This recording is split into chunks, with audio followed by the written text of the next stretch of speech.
Եվ այսպես առավոտ լուսոն շարունակում է իր աշխատանքը ուղիղ եթերում, մեր հյուրերը արդեն իսկ տաղավարում են, իսկ ես պատմեմ թեմայի մասին։ Մարտի 29-ին Հայաստանի Հանրապետության Գիտությունների ազգային ակադեմիայի նախագահության շենքում տեղի կունենա հոբելյանական 5-րդ հայկական համադպրոցական գիտության փառատոնի եզրափակիչ փուլը։ Եվ սիրով ներկայացնեմ մեր հյուրերին, որոնց հետ էլ ավելի մանրամասն կզրուցենք թեմայի մասին, Նիկոլայ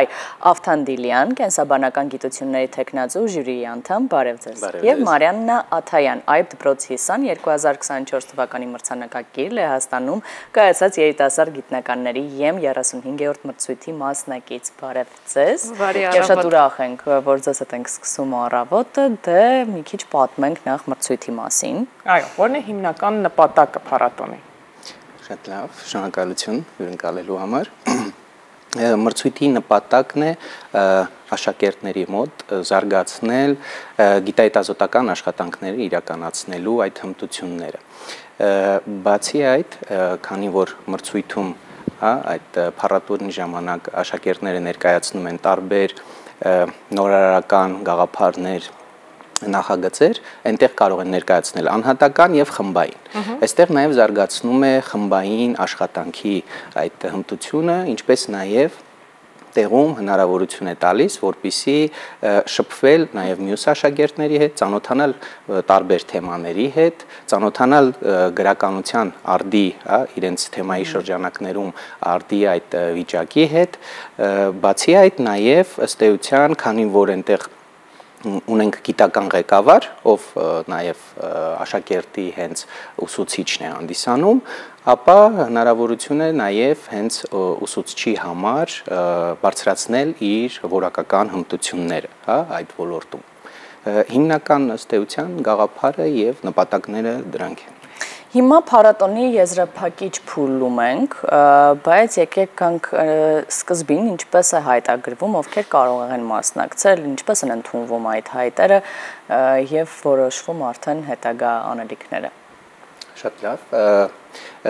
Ուրեմն տեսեք, մրցույթի համար հայտարարվում է մրցույթը եւ ըստ էության Բարձրագույն կրթության եւ գիտության կոմիտեի կայքում կա հայտի ներբեռնման հարթակը, որտեղ որ աշակերտները իրենց գաղափարը, միտքը, որը նախնական ծնվում է, նորարարական միտքը, որը որ կա, իրենք սկսում են ձևակերպել որոշակի, այսպես ասած, ֆորմատով, որը որ նույն հրավերի մեջ նախ դպրոցներին հրավերը ուղարկվում է, բոլորը ծանոթ են լինում հրավերով, այնտեղ կետ առ կետ մանրամասն նշված է, թե ինչպես պետք է դա ներկայացնել, եւ իրենք ներբեռնում են կայք իրենց,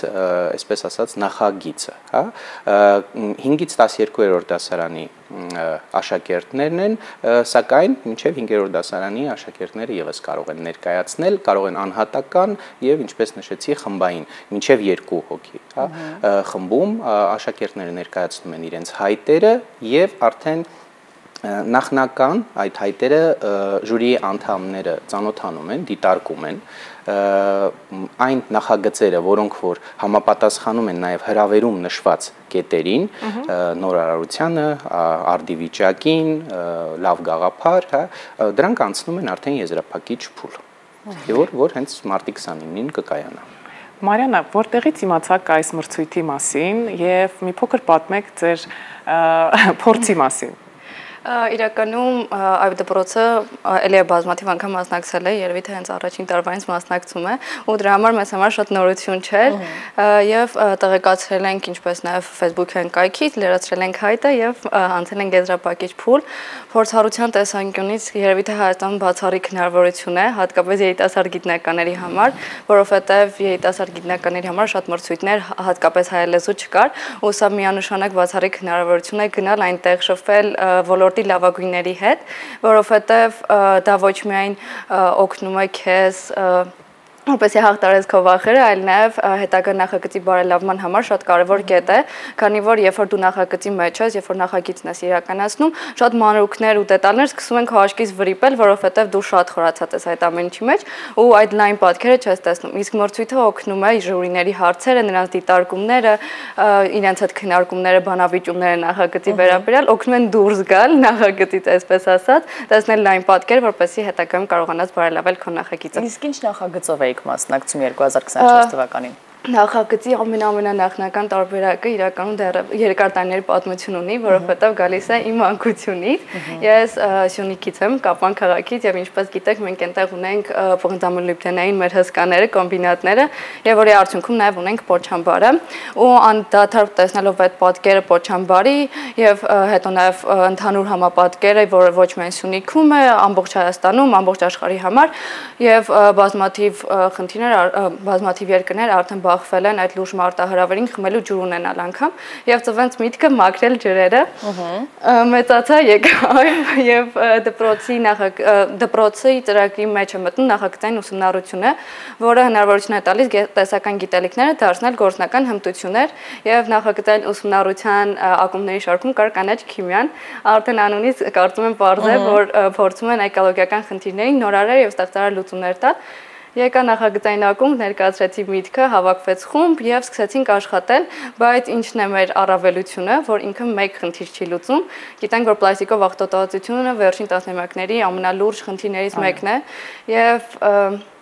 մենք որոշեցինք շատ խենթ մի որոշում կայացրեցինք եւ համատեղեցինք այդ երկու խնդիրները մեկ լուծման մեջ եւ մեր վերջնական ստացված այդ պրոդուկտը սորբենտը ինքը պլաստիկների վերամշակումից է ստացվում եւ սորբենտ անյութն է, որը ջրից կլանում է ծանր մետաղներ, այսինքն սորբենտը կամուրջ է ստեղծել երկու համաշխարհային գլոբալ մակարդակի խնդիրների մեջ։ Հրաշալի է, Մարիաննա։ Իսկ ինչ թեմայով են այս տարվա նախագծերը փառատոնում։ Ոչ միայն այս տարվա այլ նաև այս 5 տարիների ընթացքում, 2021 թվականից այն իրականանում է մաթեմատիկա եւ ծրագրավորում, ֆիզիկա եւ աստղագիտություն, կենսաբանություն, քիմիա եւ հասարակական գիտություններ։ Հիմնականում այդ 5 ուղղություններն է, ընտրվում եւ ինչպես Մարիանան նշեց, ժյուրի անդամները ըստ էության ունեն հարցաշար, ըստ որի գնահատում են իրականացնում, բայց նաև մեր նպատակն է ոչ թե այսպես միայն 4 գնահատում իրականացնել, այլ զրուցել երեխաների հետ, փորձել դուրս բերել նրանց այն գիտական երազանքները, որոնք որ իրենք ունեն, այն գաղափարները, նորարարական մտքերը, որոնք իրենց մեջ, այսպես ասած, ծնվել են եւ ցանկանում են առաջ մղել, մեր խորհուրդներով նաեւ փորձում ենք առաջ տանել։ Հիմնականում այդ 5 ուղղություններն են, սակայն հնարավոր է նաեւ այլ, այսպես ասած, անվանակարգեր, եթե լինեն ներկայացումներ, միանշանակ դա եւս կդիտարկվի։ Եվ ըստ էության վերջում ժյուրիի անդամները, այսպես ասած, նույն այս տարի եւս լինելու է, եւ Միացյալ Նահանգների այդ մրցույթը միջազգային եւ եվրոպականը, որտեղ որ մեր երեխաները կարող են ներկայացնել իրենց աշխատանքները արդեն, ժյուրիի անդամների ընդհանուր որոշմամբ կտրվի, այսպես ասած, կորոշվեն այն նախագծերը, որոնք որ հետազոտական նախագծերը, որոնք որ կլինեն նաև այդ մրցույթներին ներկայացվող։ Այսինքն կարող ենք այսպես դուրս բերել, որ մենք գտնում ենք այստեղ գիտուժ երեխաների շրջանակներում, որին հետո ուղղորդում ենք նաև միջազգային մրցույթում մասնակցելու վերջնակետը եւ նպատակը դա է։ Շատ ճիշտ եք, որովհետեւ այստեղ ընտրվում են այն լավ նորարարական, արդի վիճակին համապատասխան այդ գաղափարները եւ նախագծերը, բայց նաեւ մինչ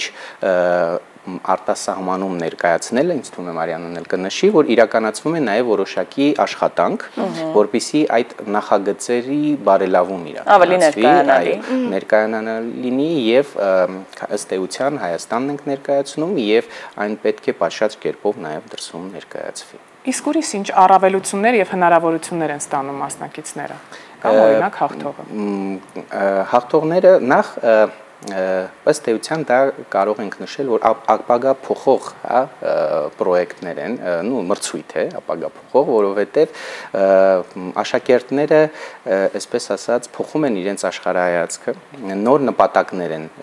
իրենց առջև դնում, հասկանում են, որ այն երազանքը գիտական, որը որ իրենք ունեցել են, հնարավոր է դրան հասնել, հնարավոր է իրականացնել տարբեր աշխատանքներ, աջակցությամբ մեծերի նաև, ըստ էության դա փորձում են, այսպես ասած, առաջ գնալ, նոր ճանապարհ հարթել իրենց։ Եվ սա հրաշալի եւ առավելություններ է տալիս եւ հնարավորություններ կարծնշանակ։ Մարիաննայի աչքերը փայլում են այս ամբողջ ընթացքում, ես զգում եմ որքան ոգևորված է այս հաջողությունից հետո, նրանից հետո երբ դու հասկացար, որ քո միտքը նույնիսկ մանկության շրջանում ծագած նման զարգացում եւ արդյունք է ապրել, հետագայում ինչպես ես պատրաստվում շարունակել քո գործունեությունը, գիտական գործունեություն։ Իրականում ներկայապես սովորում եմ Երևանի պետական բժշկական համալսարանում եւ գիտության այդ ուղին եմ ընտրել, որովհետեւ մարդիկ իմ էներգիայի աղբյուրն են եւ ես հասկացա, որ պետք է այդ ձևով օգնեմ մարդկանց, բայց նաեւ այդ դպրոցի կանաչքիմա նախագծային ակումբի աշխատանքների կազմակերպման գործին եմ մաս կազմել եւ հիմա երեխաների հետ աշխատում ենք, արդեն ունենք 3 նախագիծ, որը կրկին ներկայացվելու են համահայկական գիտության փառատոնին։ Եթե անցած տարի որպես մասնակից էի, այս տարի, այսպես ասած, մենթոր հիմնական ղեկավարը չեմ, ավելի շատ ղեկավարի օգնական, բայց փորձում ենք երեխաների հետ աշխատել, փորձում եմ նրանց մաքսիմալ մոտիվացնել, այն գիտելիքային փորձը, որ ձեռք եմ բերել, փորձում եմ տալ իրենց, ու դա նաև իմ նախագիծն է շարունակվում, բայց այլ խմբի, այլ աշակերտների կողմից ու նրանց հետ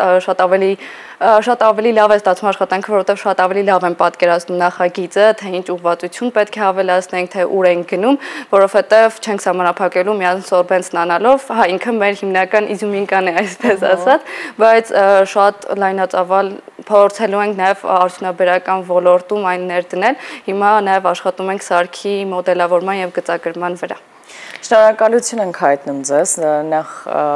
ձեզ, որ նման իսկապես նախաձեռնություն կա եւ դուրս է բերում այսպիսի մարդկային ռեսուրսի տեսքով գիտական հնարավորություններ։ Հաջողություն ամենակարևորը, այո, կայանալիք մրցույթի ընթացքում։ Կսպասենք դարձել մեր տաղավարում, իսկ մենք սիրելի հեռուստատողներ շարունակում ենք եթերի երաժշտությամբ։